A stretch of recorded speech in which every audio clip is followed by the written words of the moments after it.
Bueno, como alguien tiene que empezar después de esta estupenda introducción, ¿no? Porque en el fondo lo que estamos hoy presentando es algo más que un libro, es un legado, es todo un viaje iniciático que ha hecho un hijo en busca de su padre y sobre todo para aclarar muchos de los enigmas de su padre.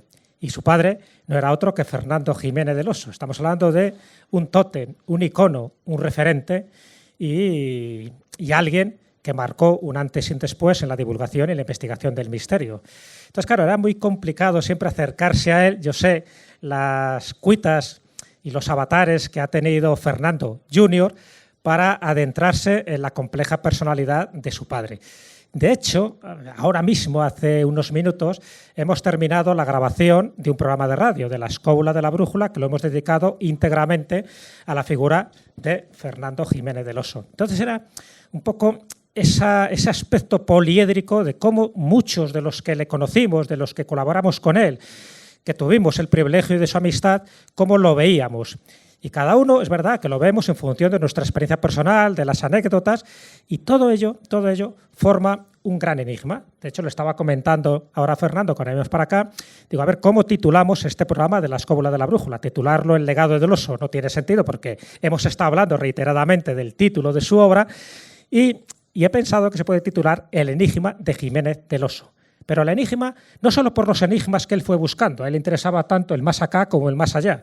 Él viajó muchísimo a muchos lugares, desde Egipto, a muchos lugares de Sudamérica, a México, por supuesto a Perú, a Pakistán, lugares del Valle del Indo, en busca de esas civilizaciones antiguas, en busca también de esos misterios. Pero también le interesó lo que había al otro lado del umbral, al otro lado del espejo. Por eso le interesaba tanto el espiritismo, la parapsicología, en fin, todo lo humano y todo lo sobrehumano le interesaba, por supuesto, y dio muestra de ello tanto en sus artículos, en las revistas que él dirigió y, por supuesto, en los programas de radio y en los programas de televisión.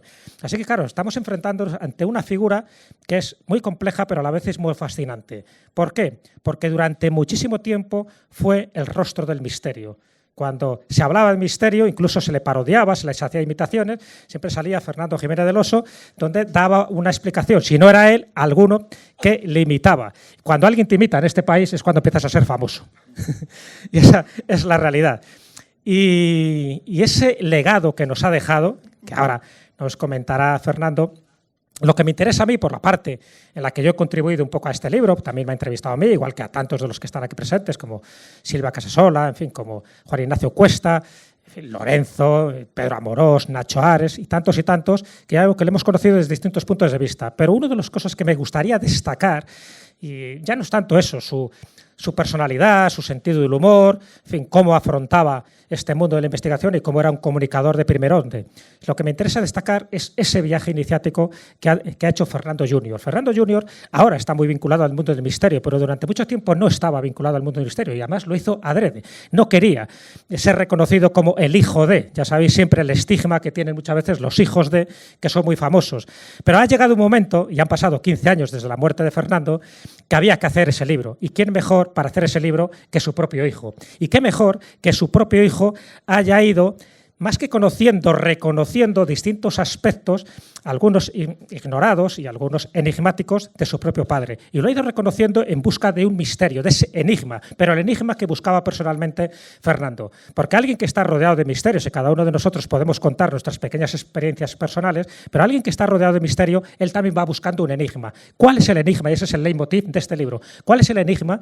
¿Cuál es la respuesta definitiva que estaba buscando Fernando en sus muchos años de investigación y divulgación? Bueno, pues Fernando Jr., tirando de ese hilo conductor, ha entrevistado a unos y a otros y ha llegado a sus conclusiones, que las veréis para el que lea el libro. Además es un libro que recomiendo encarecidamente porque no es ni una biografía, ni es una novela, ni es un ensayo y es todo a la vez. Es un libro muy emotivo donde hay mucha energía, mucha magia depositada ahí. Y esa magia depositada es una magia destilada, como un proceso alquímico. Y ese es el conocimiento interno progresivo que ha ido teniendo Fernando Jr. a lo largo de estos años, porque esto no es un libro que se escriba en unos pocos meses, sino a lo largo de estos años, donde ha ido recopilando distinta información fragmentada en muchos medios de comunicación.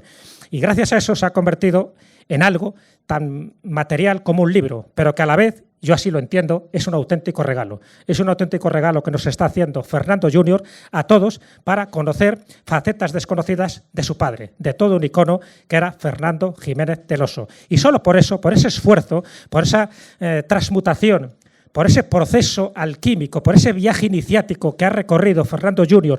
para conocerse a sí mismo a través de su propio padre y de las distintas facetas, donde al final, aunque él no quería, ha tenido que meterse ya en el mundo del misterio y se da cuenta que este mundo del misterio es contagioso, que es un viaje solo de ida, que nunca es un viaje de vuelta. Por todo eso y por mucho más, yo creo que este regalo es algo que va a perdurar en el tiempo. No solo es un relato emotivo de un gran hombre, sino que sencillamente es la búsqueda de muchos de los que estamos aquí, la búsqueda del misterio, del enigma. Y ese misterio, ¿dónde puede estar? En las psicofonías, en lo paranormal, en los viajes, en el mundo espiritual o en el mundo del cerebro o en el mundo de la mente. Para mí, siempre el mayor enigma reside no tanto en la mente, sino en el corazón del ser humano, que somos como somos, y gracias a eso generamos muchísimos misterios, porque los principales que buscamos respuestas somos cada uno de nosotros. Pero si eso queda reflejado en un gran hombre, en una gran personalidad como Fernando Jiménez del Oso, pues miel sobre hojuelas. Pero faltaba la biografía, faltaba el libro, faltaba el legado. Y por fin, damas y caballeros, ese legado hoy ve la luz. Y ese legado es un gran libro escrito por el que tenía que escribirlo, por Fernando López del Oso. Gracias.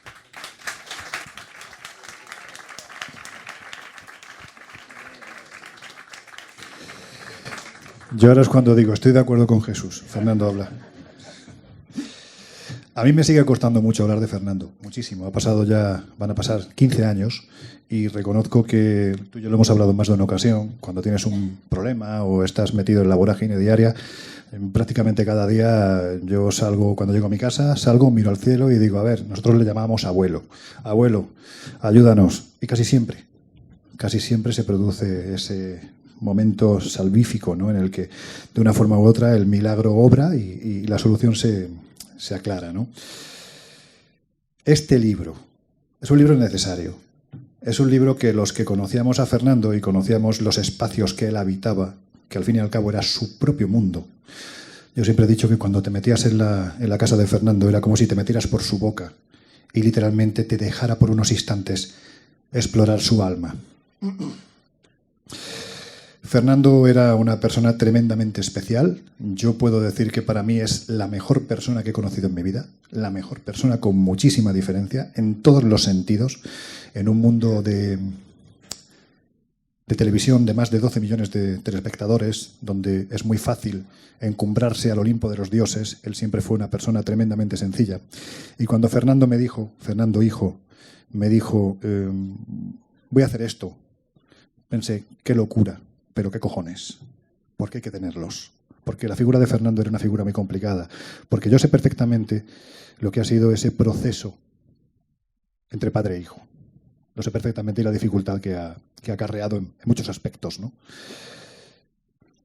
Pero es un libro, de verdad, parece que cuando presentamos un libro estamos obligados a decir qué gran libro, qué gran autor, es maravilloso, compradlo. Si fuera una mierda se lo hubiera dicho. Y le habría agradecido a Fernando que me invitara, pero no vendría. Porque si fuera una mierda, tú sabes que yo soy muy sincero y hubiera dicho, este libro es una mierda. Pero este libro es maravilloso. De verdad, es absolutamente maravilloso, emocionante. Es Fernando padre y Fernando hijo. De verdad, se parecen muchísimo. Cuando uno lee determinadas páginas...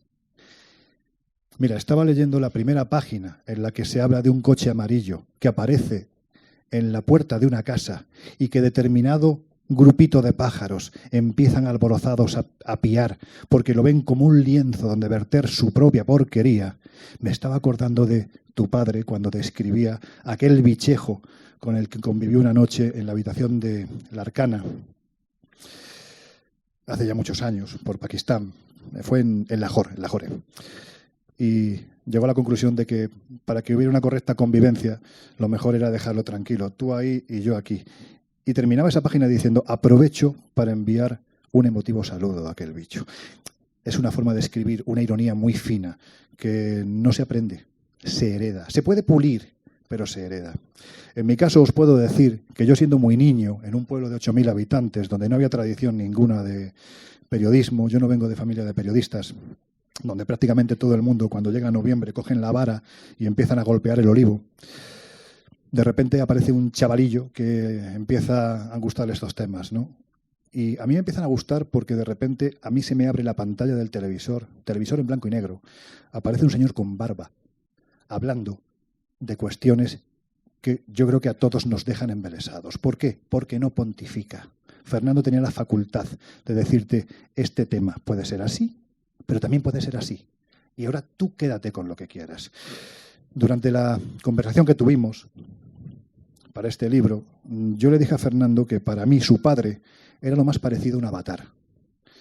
A lo largo de los siglos han aparecido personajes, unos grandísimos avatares que han cambiado conciencias globales. Por ejemplo, Jesús de Nazaret, por ejemplo.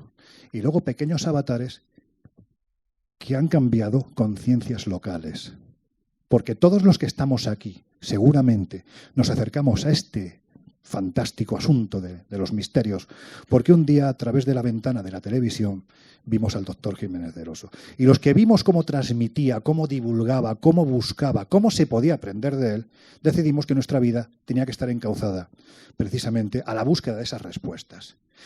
Cuando me vine a vivir a Madrid, recuerdo que donde estaba mi instituto, la calle que había arriba, de vez en cuando veía pasar un BMW.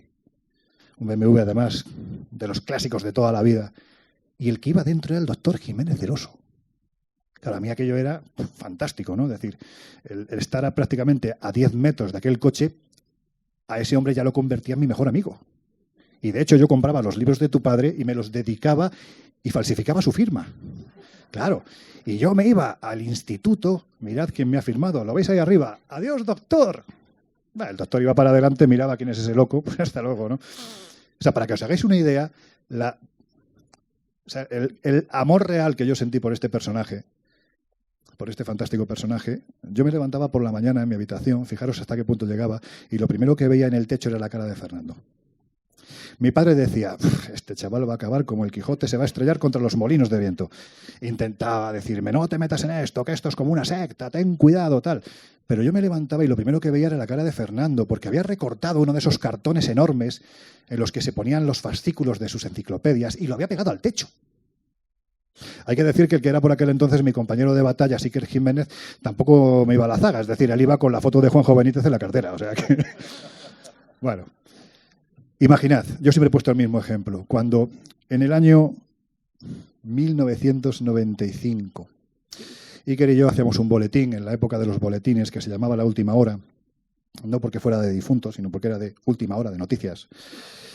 Le decidimos enviar al doctor Jiménez del Oso a la dirección de la anterior revista, Espacio y Tiempo, ese boletín, pues para que lo viera, ¿no?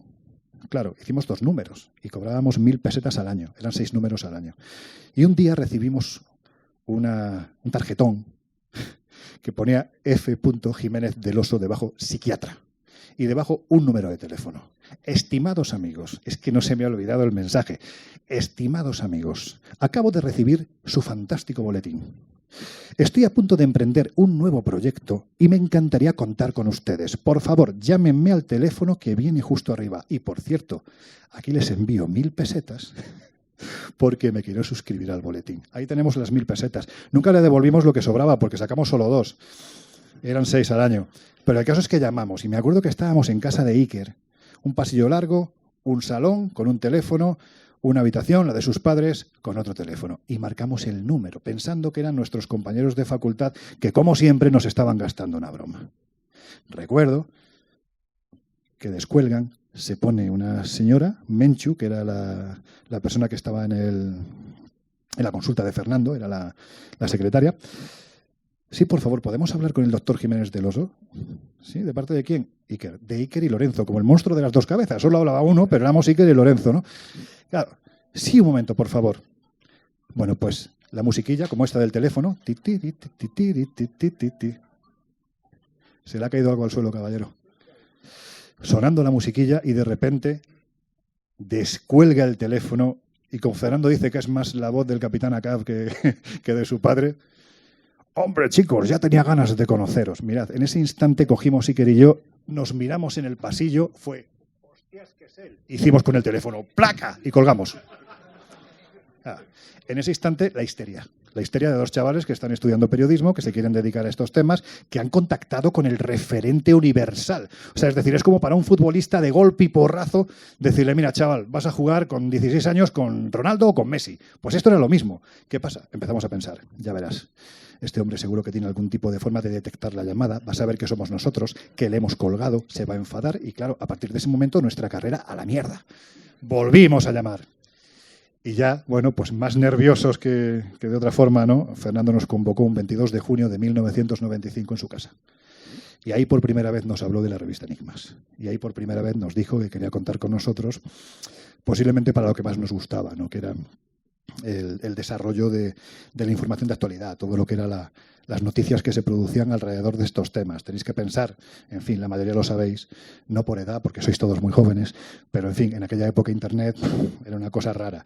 Así que si querías información de actualidad tenías que esperar a que los diferentes corresponsales que había por toda España, con suerte, alguno por ahí perdido por el mundo, pues te mandarán las informaciones. La verdad es que fue una etapa divertidísima, lo pasamos fenomenal, fue tener a un tótem, a un referente delante de nosotros, que acabó convirtiéndose en poco menos que mi padre profesional y en un amigo al que quise con auténtica locura.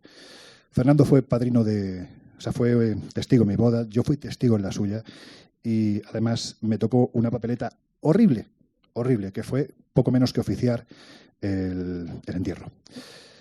Horrible, os lo aseguro. Yo recuerdo que en aquel instante, según salimos, me fui a la redacción, puse todas las fotos encima de la mesa para hacer el especial, porque sabía que si no me iba a costar muchísimo. Fue una persona que hasta el último momento, lo comentábamos en la escóbula, hasta el último momento estuvo intentando tranquilizarnos a nosotros.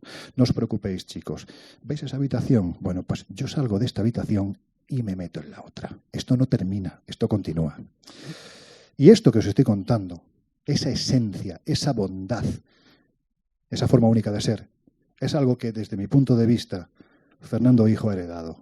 Y además es fácil de palpar en este libro en el que los ambientes, los entornos, las historias, a mí hay momentos en los que os aseguro que me ha hecho llorar. ¿Por qué? La entrada al despacho. Claro, los que hemos estado allí sabemos cómo era. Y has hecho que recordáramos detalles que ya por el paso del tiempo se habían olvidado. Has revivido, si es que alguna vez ha muerto, ha revivido la figura de Fernando, que desde mi punto de vista ha logrado pues alcanzar el Olimpo de los seres eternos, ¿no? Mientras no haya olvido, esa persona seguirá presente y está presente en este libro de la forma magistral, con el cariño y la emoción que únicamente puede hacerlo un hijo. Así que, Fernando, de verdad, de corazón te digo gracias y enhorabuena.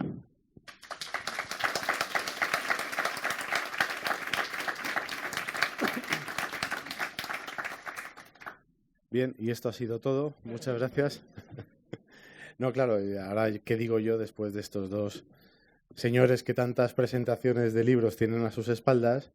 A mí, que me espanta hablar en público, que me he hecho una chuleta que ya no entiendo mi letra, y entonces a ver qué les cuento yo de un libro que claro, como decía Jesús, para mí ha sido todo un viaje y que, claro, son prácticamente 400 páginas, casi 2 años de trabajo y que es muy difícil presentar o resumir en un rato, ¿no? De hecho, el texto de la contra para mí es una de esas maldiciones en las cuales tienes que sintetizar en 500 páginas lo que has contado dentro. De cualquier manera, me van a permitir que intente seguir las notas. Como digo, me las saltaré totalmente, o sea que será más o menos improvisado. Pero así habrá una cierta coherencia en lo que diga.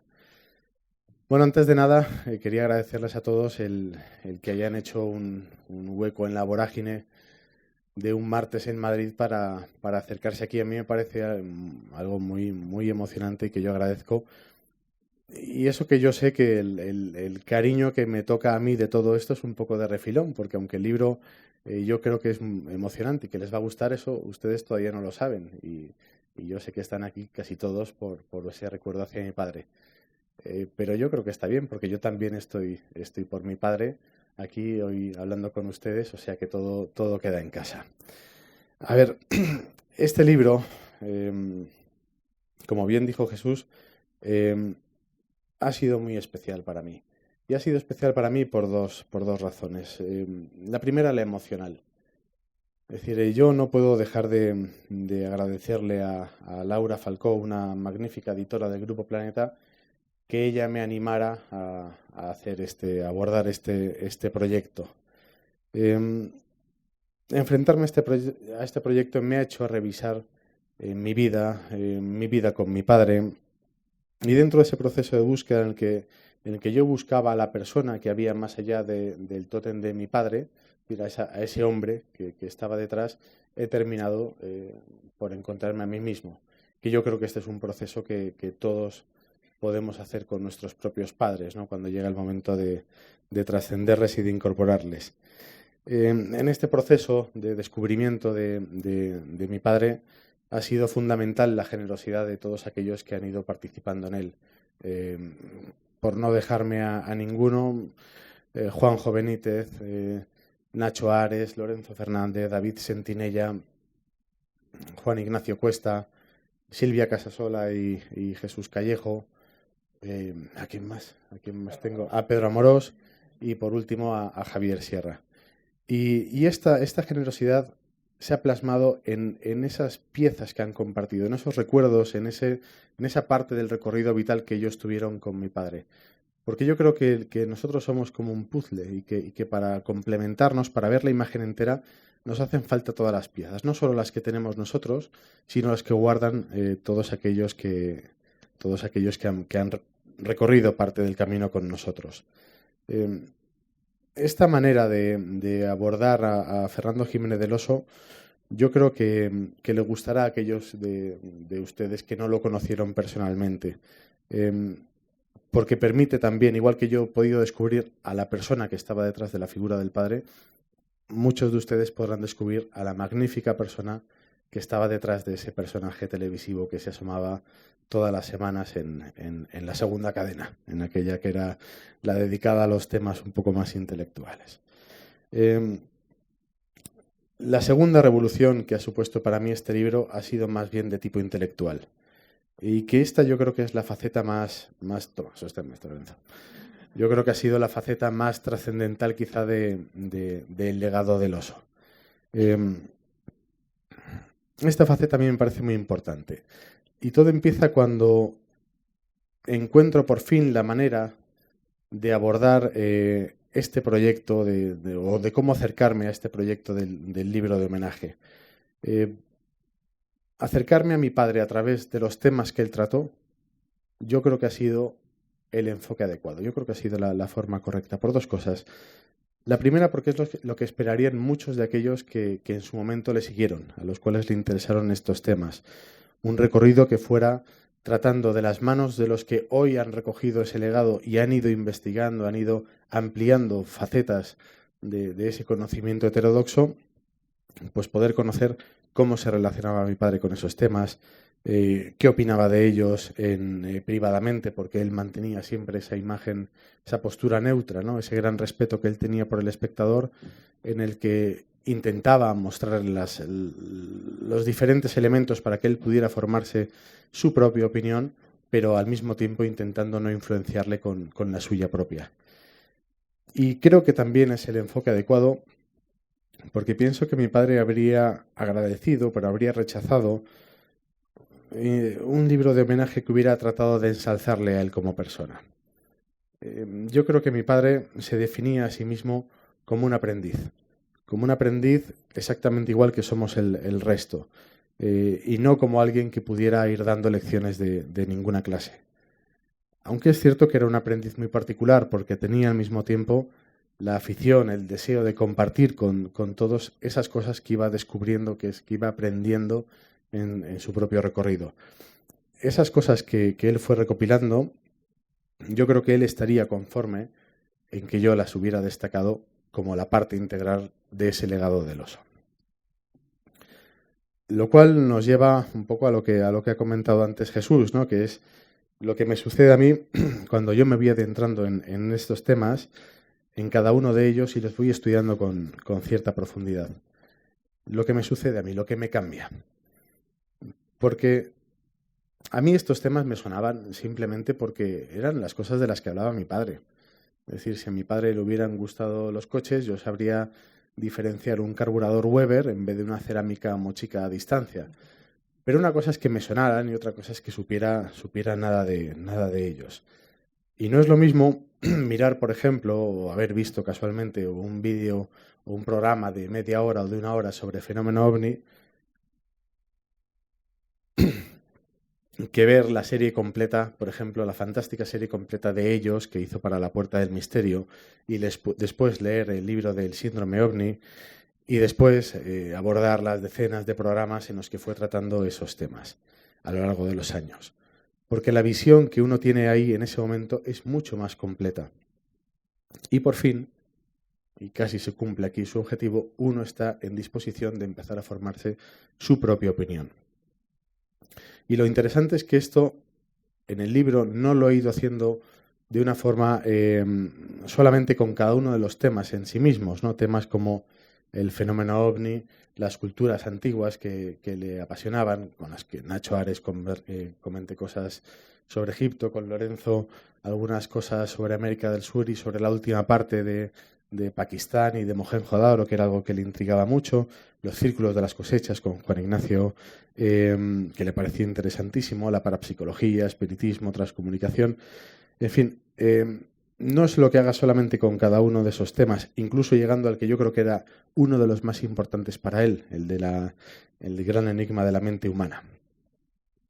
Ahí, en este tema en concreto, la relación de la mente humana con el cerebro, que viene a ser un trasunto de esa relación más compleja sobre el alma con el cuerpo que tenemos, en ver si somos algo más que materia y todo lo que eso implicaría.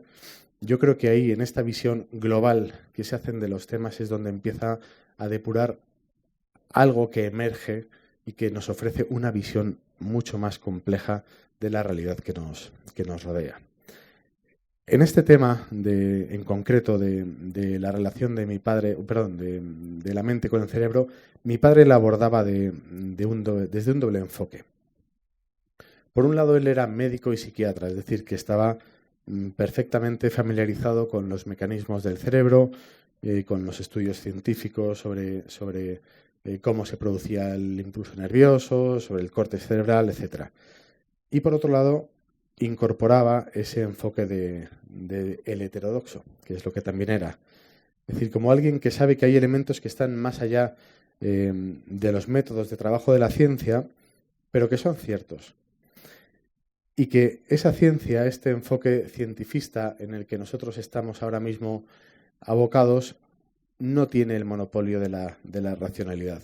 Es aquí donde yo creo que radica la clave del legado del oso, en poder dar una visión que por fin incorpora lo heterodoxo. Es decir, no solamente incorpora la parte científica de las pruebas más racionales con los temas. Yo recuerdo que él en sus programas entrevistaba de una forma recurrente a médicos, a arqueólogos, con el fenómeno ovni, por ejemplo, a pilotos, ingenieros aéreos, controladores aéreos, pero al mismo tiempo tenía ese espacio para incorporar los testimonios de los investigadores que resaltaban esas piezas que no encajaban, de los que habían sido testigos de casos del fenómeno ovni, de los que, aun trayendo a médicos que hablaban de cómo el cerebro, como cuando se detiene el proceso cerebral es sinónimo de muerte, pues traía a esas personas que habían estado viviendo esos procesos, que ellos habían estado, por ejemplo, en coma y que contaban una serie de experiencias fantásticas. Yo creo que de esa visión global de los temas en las cuales los pone al mismo nivel ambos, ahí radica esta parte trascendente del legado del oso. Yo creo que este legado ofrece una nueva manera de mirar el mundo en la cual, como digo, todo esto se junta. Es una mirada que no ofrece necesariamente respuestas. Por ejemplo, cuando se avanza, no se tiene la misma certeza que cuando se avanzan con las partes del conocimiento de lo real que puede abordar la ciencia. por ejemplo, con el fenómeno OVNI, se llega a certezas parciales, se concluye que es un fenómeno real, que es un fenómeno de naturaleza física, que es un fenómeno que no tiene origen en la tecnología terrestre, pero no se sabe qué es. Pero se llega por lo menos a estas preguntas. Con el tema de las psicofonías, por ejemplo, se llega a la conclusión de que son reales, de que son inteligentes porque ofrecen respuestas coherentes a las preguntas que se están planteando en un momento dado, y por diferentes elementos pues se llega a la conclusión de que no pertenecen o no tienen origen en un plano de vida que sea este, sino en otro lugar. ¿Cuál? ¿De qué manera? Eso no se sabe. Pero el llegar hasta este punto, a poder plantearnos estas preguntas en vez de desechar sistemáticamente todo esto, negarlo todo, tacharlo de burlas fantasías porque no encajan en el esquema establecido de las cosas, un esquema que por otra parte no es tan sólido como tendemos a pensar los neófitos, yo creo que esto es importante, el ser capaces de llegar hasta ahí. Yo creo en general que esa visión, esa especie de realidad ampliada, que el trabajo de mi padre de 30 años, visto de manera coherente y de manera conjunta, nos ofrece, es el verdadero legado del oso.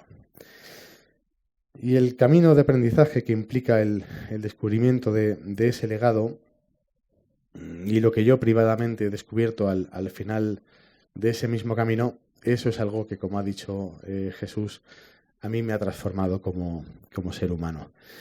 Y me consta, por los amigos que han tenido esta generosidad de participar en el libro e irme contando esa experiencia, amigos, insisto, que en su momento empezaban como Iker y Lorenzo, como Javier, que cuenta, como Javier Sierra, como mi padre le dio la alternativa apadrinando su primera novela, y cuenta también una anécdota divertidísima de un programa de radio que tenía Javier con 15 años en Vinaroz y que contactó por teléfono con mi padre.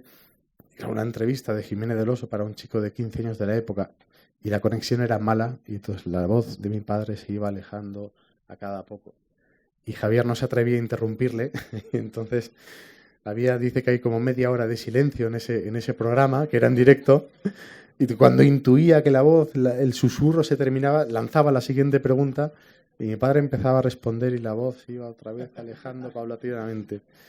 Y estos señores son ahora primeros espadas y cuentan cómo las cosas que mi padre contó en sus programas, cosas que no investigaba él, sino que él recogía las investigaciones de los demás, pero él las podía compartir, las podía aglutinar para todo el mundo, a ellos también les transformaron. Ellos me dicen, o me insinuaban, o he podido deducir, mejor dicho, que esta transformación que yo he tenido aquí, de alguien que ha sido, se podrán muchos identificar conmigo en ese papel de neófito en estos temas, y cómo voy transformándome a medida que voy ahondando en ellos, no he sido yo ni mucho menos el primero en recorrer ese camino.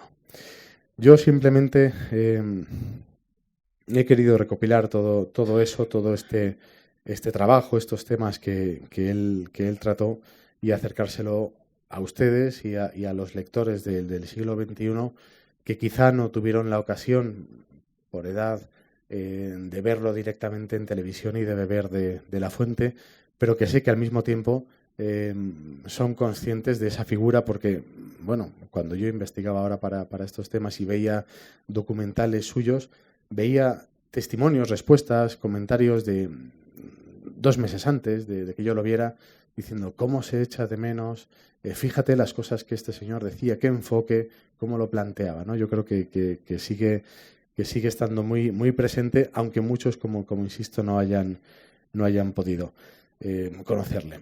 Que ahora todos ustedes, o los que lo deseen, quieran hacer suyo este legado del oso e incorporarlo, bueno, pues para mí justificaría de largo el trabajo que yo he podido realizar. Y yo creo que a mi padre opinaría lo mismo de todo su trabajo. Si ahora esto puede servir para que alguno de ustedes, alguno de los lectores que lo vaya a leer, abra su mente y descubra que hay una realidad con mayúsculas que va más allá de la que experimentamos cotidianamente, yo creo que todos nos daremos muy por satisfechos. Muchas gracias.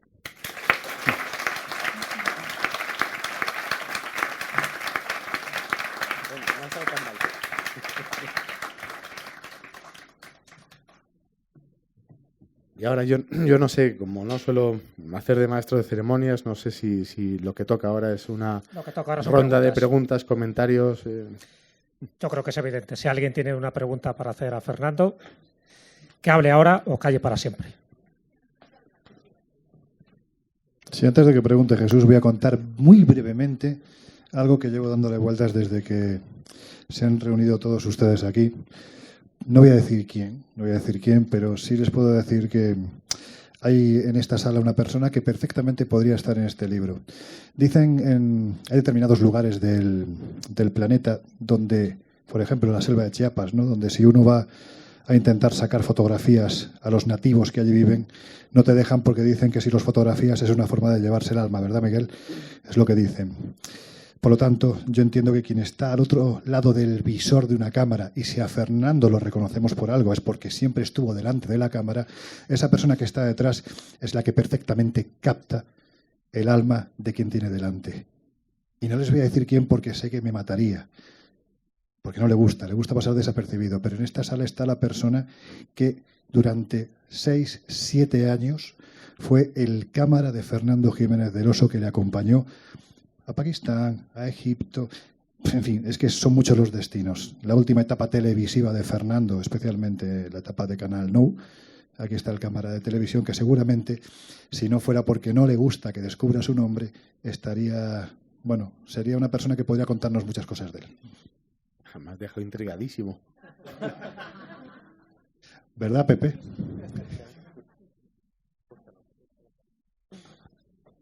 Bueno, con la primera pregunta, para abrir un poco la ronda. No he terminado de leer el libro porque lógicamente sale hoy a la venta, pero bueno, por cuestiones de prensa y demás lo recibimos un poquito antes. Yo estoy todavía con él y la verdad es que, bueno, me está gustando mucho, pero más allá de eso, sobre todo porque me gustaría saber, a lo mejor es revelar el spoiler, ¿no?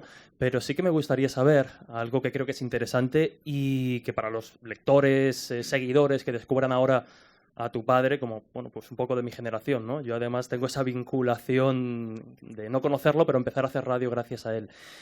Y es ese punto de vista que a veces olvidamos, quizá por tener mitificado, ¿no?, a Fernando, y es que él era tremendamente escéptico con los contenidos que comentaba, ¿no? Siempre ponía las dos versiones, pero siempre dando la información necesaria para que cada lector o cada oyente sacara sus conclusiones. E incluso en las primeras páginas del libro, tú haces una especie de declaración en la que tú mismo ves estos temas, ¿no?, desde la visión más escéptica y desde la visión de que a veces son completas fantasías y cosas pues completamente delirantes. Y dices que él esbozaba una sonrisilla. Claro, me gustaría saber, ahora que has hecho un poco ese recorrido de aprendizaje, bueno, cuál es el cambio o el punto de vista que percibes, ¿no?, desde esos inicios completamente escépticos a ahora conocer los temas un poco con más detalle. A ver, yo creo que esa sonrisilla escéptica que yo esbozaba, pues era el fruto de mi desconocimiento. Es esa sonrisilla que esbozamos muchos de los que tenemos una opinión prestada sobre estos temas y no tenemos los elementos de juicio necesarios como para formarnos una opinión. Mi padre, que está muy presente en el libro, él cuando me lanza este reto, o que yo lo interpreto así, ¿no?, de intentar averiguar cuál es el gran misterio que me tiene persiguiendo como un lebrel a lo largo de todas estas páginas, pues él va abriendo las diferentes partes del libro. Y hay una cita que a mí me gusta mucho, que es suya y que dice: yo estoy abierto a todo, pero no me creo nada. Y esa cita me parece a mí la manera ideal de enfrentarse a estos temas, porque significa también, o se puede llevar a colación con cómo respondía cuando a él le preguntaban: ¿tú qué opinas sobre el fenómeno OVNI? ¿Tú qué opinas sobre la posibilidad de una vida tras la muerte? Él no respondía por lo general: yo creo que. Él decía: me inclino a pensar que esto es así o que esto es así. No tengo elementos para asegurarlo totalmente, pero con todo lo que he ido recopilando me inclino a pensar que esto puede ser de tal o cual manera. Yo creo que lo que a mí me ha ido cambiando en el libro, además no es un no es un proceso ficticio. Es cierto lo que yo comentaba. Yo no he estado metido en estos temas. Ahora reconozco muchas caras de personas que estaban o que están metidas en este periodismo tan apasionante, pero cuando empecé a escribirlo, cuando empecé a documentarme para él, conocía solamente un puñadito, ¿no? Y yo ahora llego a la misma conclusión que él. Me hago esas preguntas, aunque no tenga las respuestas, pero sé que están ahí. Sé que están ahí. A ti.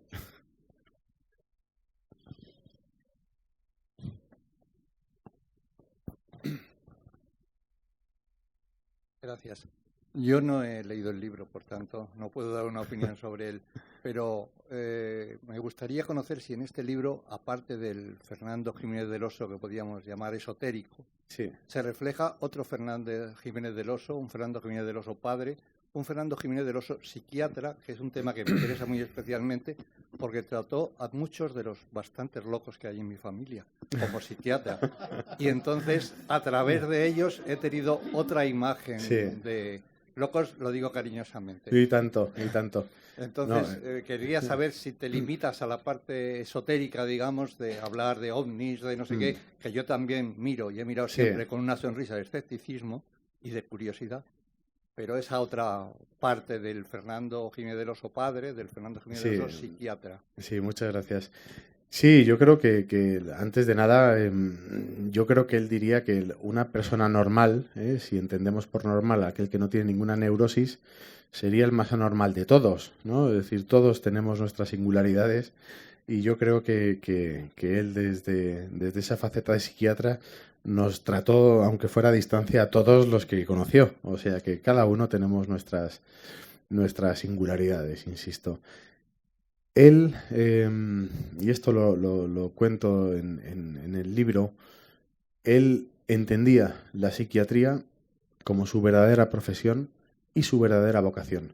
Y él sentía por sus pacientes una auténtica devoción. Era su máxima prioridad.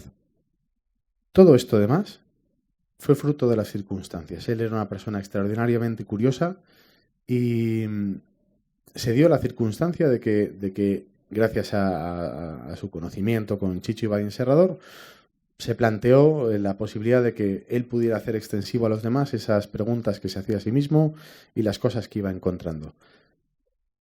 Y se hizo más conocido por esta faceta de divulgación. Pero el tema de la psiquiatría, esa era su parte más íntima, en la cual él se sentía más identificado. A ver, yo, como digo, parto de este enfoque de intentar contar sus temas. Pero a mí me sorprendió ver cómo la mayor impresión, la mayor huella que había dejado en aquellos que lo trataron profesionalmente, no tenía nada que ver con esa huella profesional. No me decían, no, es que a mí me habló de los ovnis y entonces con ese tema yo me enganché y gracias a él he podido hacer una carrera, ¿qué tal? No, todos destacan facetas humanas, que yo creo que son las que realmente cuentan, esas facetas que a todos nos unen. Y cuando yo me doy cuenta de eso que está ahí fue cuando yo empiezo a ahondar en ese gran misterio que es el que se va desvelando para mí, porque yo mientras ando persiguiendo a esos fantasmas, por así decir, en el sentido amplio de la palabra, descubro cuál es el mayor misterio para mí, que es mi propio padre. Porque hay circunstancias como las que ha comentado Lorenzo. Mis padres se divorciaron cuando yo era pequeño, yo no convivía apenas con él, nos veíamos todas las semanas, hablábamos mucho, pero yo había muchas facetas de él que yo no conocía. Y entonces las piezas que a mí me van trayendo estos amigos con los recuerdos, anécdotas, de repente hay piezas mías del puzzle que yo tengo que no sé dónde van y de repente las voy pudiendo situar en su momento. Y llega el momento en que yo abordo, animado por él, esa caja dentro de las que vienen en su biblioteca, esa caja que no tiene libros, no tiene guiones, no tiene notas para una serie documental, sino que tiene papeles personales, que tiene sus fotografías de cuando era un niño, un adolescente, una libreta suya escolar, de calificaciones, notas de apuntes de la universidad con dibujos suyos, con poemas, con una serie de cosas, poemas oscuros y sombríos, pero una serie de cosas que a mí me van desvelando un Fernando Jiménez del Oso que va más allá no solo del personaje televisivo, sino también del propio padre. Empiezo a conocer a la persona que era mi padre. Y empiezo a comprender, fuera de cualquier juicio, fuera de cualquier consideración que pudiera haber de relación padre-hijo, empiezo a comprender al hombre. Se empieza a desvelar frente a mí. Y eso para mí es algo que me parece tremendamente enriquecedor.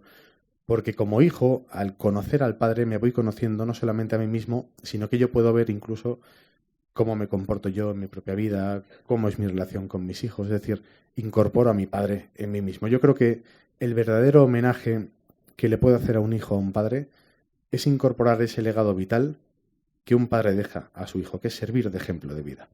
No un modelo, sino un ejemplo de vida. Yo podría decir que este libro no es mi homenaje a Fernando Jiménez del Oso.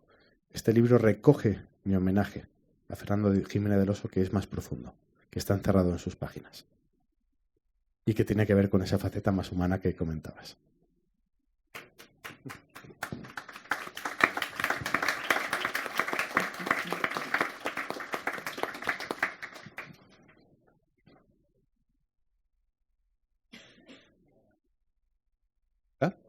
¿Ahora? Sí.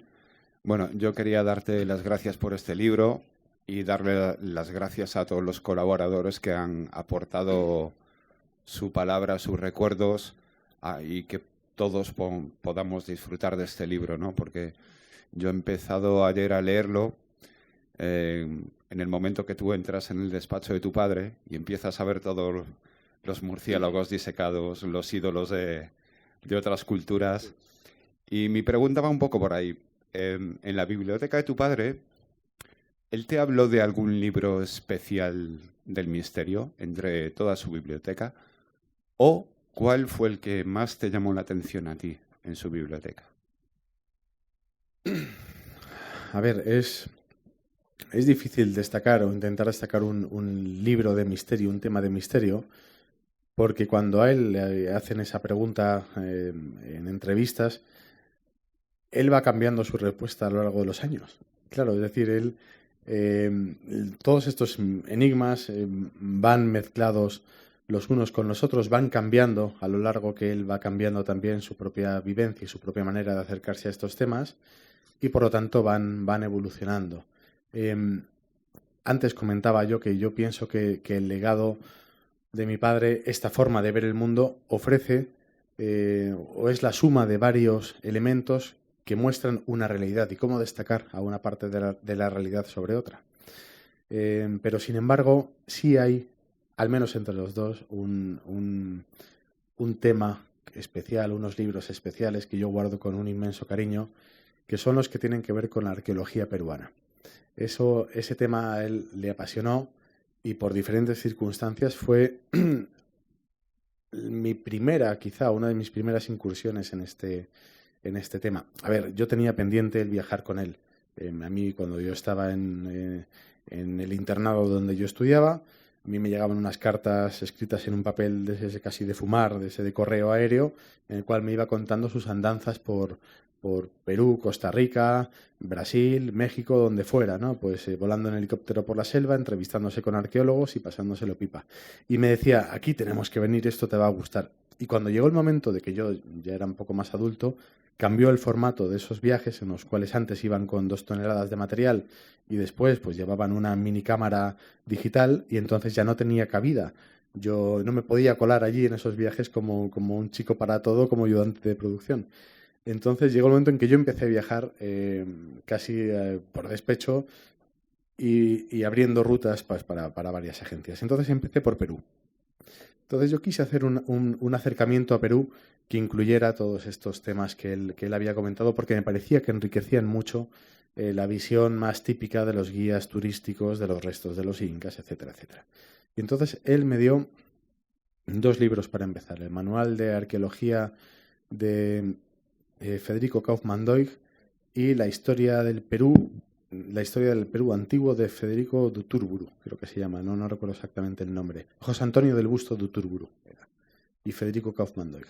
Y cuando ya tuve cierta soltura con ellos, me hizo una especie de barra libre para el resto de volúmenes de su biblioteca que tenían que ver con esos. Y entonces yo recuerdo tener unas conversaciones en las que yo volví indignado con esos libros que me había dejado en segundo lugar. Tenía varias hojas marcadas con recortes de papel y digo, esto es una tomadura de pelo. O este autor es un iletrado o un falso, o ambas cosas a la vez, porque aquí ha mezclado cosas de dos culturas, aquí ha omitido estos datos para que esto suene a misterio, aquí ha confundido esta otra cosa que sí se sabe, la ha mezclado con esta otra para que suene todo un poco más extraño. Y mi padre me miraba con los ojos brillantes. Entonces yo no sé si él me tenía donde quería, pero estaba claro que le gustaba lo que estaba viendo en ese momento. Y recuerdo a tenor de esas jornadas, pues una escena, es como un fotograma, un pequeño fragmento, ¿no? Los dos en ese pequeño ecosistema privado que era su despacho, esa burbuja de la cual de vez en cuando permeaban cosas que se transformaban en programas de radio, de televisión o libros o artículos, y estar los dos en la mesa de trabajo, en la mesa de apoyo que había a su escritorio, con un mapa de carreteras turístico de Perú, con varios libros de monografías de los Wari, de una de las culturas más interesantes anteriores a los incas, y con una regla de 50 centímetros con la cual yo iba marcando un patrón fundacional de ciudades antiguas. Y decía, aquí falta una por descubrir. Y estaba todo, se veía perfectamente el patrón que había recogido. Y él decía, efectivamente, y además aquí, consultamos en otro libro, es donde estaba exactamente la ciudad original, no la que está ahora, sino donde los arqueólogos dicen que debía estar esos vestigios antiguos y tal. Y digo, si nos ponemos a excavar allí encontraríamos lo que había debajo, ¿no? Yo dudo que si hubiéramos ido a Perú y nos hubiéramos puesto a excavar realmente lo hubiéramos pasado mejor que aquella tarde en el despacho en la que yo, por primera vez, creo que le hablé intelectualmente a mi padre de tú a tú. Ese sería el mayor recuerdo. Gracias.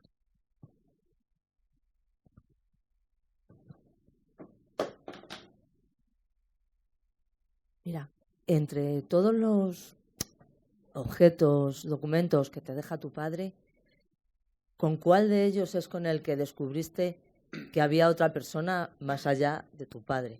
De cómo tú percibías a tu padre.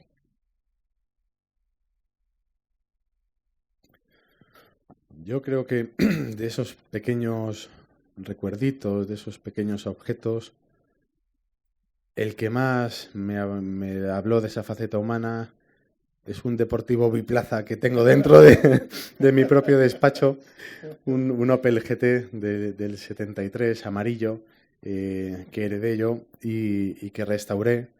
Y que yo tengo recuerdos de ese coche yendo a mi padre a buscarme una vez al parvulario, y ahora son mis hijos los que van allí, ¿no?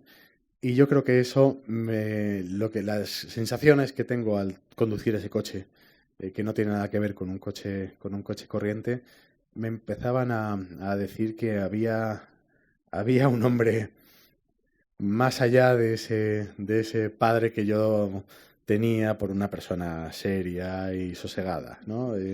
Que había un hombre que era capaz no de emocionarse, solo se veía ya, pero sí de divertirse y de ver la vida con un entusiasmo que se plasmaba en todas las facetas y no solo en las intelectuales. Es que yo creo, Fernando, que quien no lo conoció, claro, teníamos la imagen de Fernando Jiménez de Los en televisión con la ceja levantada. ¿Cómo? ¿Así? Con la ceja levantada, muy serio. O sea, yo la primera vez que me enfrento a Fernando Jiménez de Los en su casa, es que iba temblando.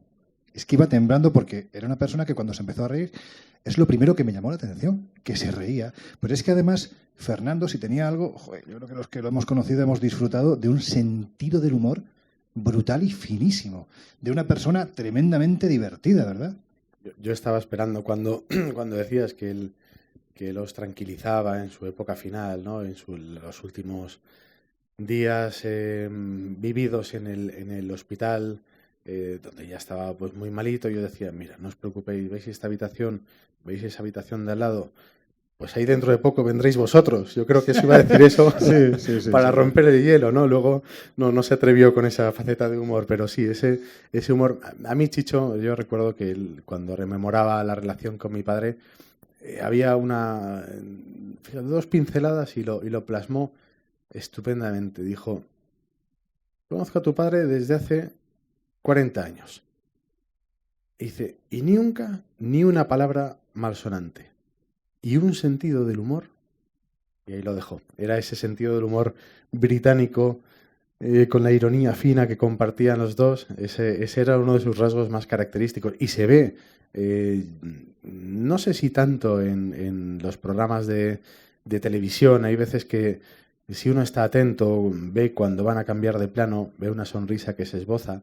Yo sé que seguramente algo continuaba en la grabación que se detiene ahí en el montaje, pero en los libros sí se ve ese detalle. Silvia Casasola lo comentaba antes cuando estábamos grabando para la escóbula de la brújula, comentaba esos guiños que tenía totales con Juan Antonio Cebrián, en los cuales sacaban anécdotas como si fuera oro de esos viajes. Les interesaba no el misterio en sí que había de buscar, sino las cosas que pasaban mientras iban a buscarlos, ¿no? Esos, como tú decías antes, ese gecko albino de casi 1 metro de longitud que apareció en uno de esos hoteles que las paredes no llegan hasta el techo para que corra un poco el aire y pueda refrescarse un poco. Entonces, claro, todos los bichos de la selva entraban allí.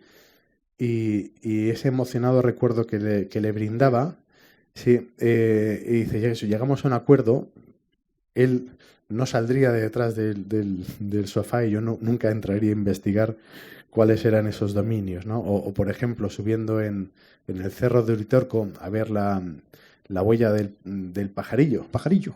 Sí, un sitio fascinante. El Cerro de Uritorco en Argentina es uno de los puntos calientes de algo extraño. No sabría muy bien cómo definirlo, porque no solamente el fenómeno ovni, sino está la famosa ciudad invisible de Erx. Sí, es como si hubiera una puerta dimensional, una cosa extraña.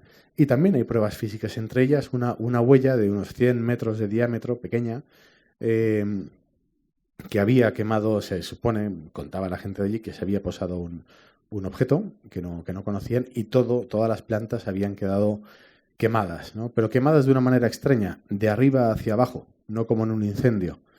Y eso se repetía con varios otros casos de aterrizajes que se habían registrado, por ejemplo, en España. Total, que van en este lugar y mi padre, como era una persona regia, le dieron un caballo. Un pobre, sé que hay entre nosotros un extraordinario cervantista y diría que era una especie de pobre... ¿cómo se llama el caballo de Don Quijote? Rocinante, un pobre Rocinante, un saco de huesos que iba subiendo la ladera aquella entre las piedras, y mi padre miraba hacia abajo diciendo, en cualquier momento tropieza, nos caemos los dos rodando, y entonces se bajó de la pobre montura e iban los dos subiendo. Mi padre renqueaba porque tenía en ese momento un problema en una cadera, algo que se solucionó mágicamente, que lo cuento en el libro. Entonces iban los dos subiendo renqueantes, y dice en el libro, En busca del misterio, dice, desde aquí mando un emocionado recuerdo a tan briosa cabalgadura que estará recorriendo las grandes llanuras y comiendo césped para siempre, ¿no? Entonces, esas cosas, esos detalles de esos recuerdos, esa ironía, ese sentido del humor en sus libros, yo creo que es donde más se muestra. Y en el Y digo yo, y tenía una sección que mucha gente yo creo que le ha pasado desapercibida. Yo creo que no sé si estaba en la revista o en Enigmas Express. Eran unos collages que hacía antiguos. Sí, claro, es que lo que la gente no sabía es que Fernando en Enigmas tenía una sección, bueno, todos los libros de la redacción estaban recortados, porque él recortaba los libros y luego los iba maquetando él mismo, ¿no? Y era una sección que se llamaba Crónicas del pasado, del futuro, algo así, pero lo firmaba como Marqués de Milodonte, que era su seudónimo. Sí, de hecho, bueno, habría mucho que decir sobre el Milodonte, pero sí, él en su día, en su juventud, cuando nadie le conocía, pero claro, él tenía ya una planta y un aplomo digno de mención, y él se presentaba como el insigne marqués de Milodonte. ¿Sí? Y entonces hacía esos montajes, unos montajes divertidísimos, que eran como, yo creo que era el precursor del Mundo Today, porque eran una noticia que algunas veces era auténtica, otras veces eran falsas, y estaban ilustradas con ese montaje de unos grabados del siglo XIX que eran absolutamente deliciosos, ¿no? Y que me comentabais, David Sintenilla y tú, cómo iba armando, pero a la antigua, recortaba y pegaba en la hoja de papel. Mientras iban discutiendo los temas del próximo número, pues él lo iba recortando y les miraba, levantaba la ceja y decía, no, esto en portada no va. Y esas cosas. Sí. Él cogía y pegaba en una hoja y luego se la pasaba al diseñador y le decía, lo quiero así. Y claro, a ver qué hacemos, porque hay que decir que además Fernando Jiménez del Oso prácticamente todos sus escritos los hacía a mano. Ya en los últimos años de vida intentó meterse con un Macintosh que creo que tiene Carlos Canales en su colección y el hombre intentó que se aprendiera, ¿no? Que aprendiera a manejar el ordenador, pero qué va, a él le gustó siempre escribir a mano, los guiones los escribía a mano. Me da la sensación de que tenemos que terminar ya, Fernando, pero porque tienen que firmar, pero una anécdota para que vean la relación que había entre Chicho, el hermano mayor, y Fernando, el hermano pequeño. Nosotros cada vez que llamaba a Chicho a la redacción, nunca era Chicho. Sí, dígame. Sí, por favor, ¿podría hablar con el doctor Jiménez del Oso? ¿De parte de quién? De Monseñor Rocco Varela. Yes. Fernando, que te llama el señor el Rocco Varela. Pásame a Chicho. Era peor todavía, joder, el de la calabaza, ¿no? ¿Cómo se llamaba? La Ruperta, joder, que es el de la Ruperta, ¿sabes? Pero luego Fernando lo devolvía, porque en el libro tú cuentas, por ejemplo, las llamadas a Nacho Ares diciendo, ¿de parte de quién? De Howard Carter. Howard Carter, el descubridor de la tumba de Tutankamón, muerto 70 años antes. Y la recepcionista diciendo, pero si no tiene acento inglés. Nacho, pásamelo. En fin, que yo creo que llegados a este punto, sí. Aquí tienen a Fernando López del Oso para que les firme este libro único. Es un libro maravilloso. Y yo creo que además, aparte del libro, también la editorial Lidia Toñi se merecen un aplauso, al igual que Fernando, por haber editado este libro, Sí, que es maravilloso. Muchísimas gracias, sí.